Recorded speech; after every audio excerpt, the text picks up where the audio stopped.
Bupati Maluku Tengah tinjau pelayanan di RSUD Masohi.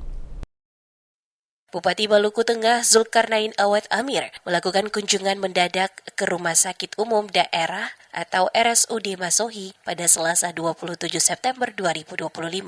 Dalam kunjungan tersebut, Bupati berkeliling meninjau sejumlah fasilitas mulai dari ruang perawatan medis, ruang ICU, pavilion aster, instalasi farmasi, hingga instalasi pengisian oksigen. Peninjauan ini dilakukan untuk memastikan ketersediaan obat-obatan dan oksigen bagi pasien. Saat peninjauan, Bupati mengaku melihat langsung pelayanan semakin baik. Bupati berharap jajaran perawat dapat terus meningkatkan pelayanan ke depannya, terutama bagi masyarakat Kabupaten Maluku Tengah yang berobat dan dirawat di RSUD Masohi. Ia juga berpesan agar seluruh tenaga kesehatan mengedepankan sikap ramah, sopan, humanis, dan juga informatif dalam memberikan pelayanan kepada pasien maupun masyarakat yang membutuhkan layanan kesehatan. Bupati menegaskan, petugas maupun perawat tidak boleh membeda-bedakan masyarakat yang datang untuk mendapatkan layanan kesehatan. Ia juga berharap Direktur RSUD Masohi beserta jajaran terus berinovasi dan melakukan pembenahan sehingga rumah sakit tersebut dapat meningkatkan status dan menjadi salah satu yang terbaik di Maluku.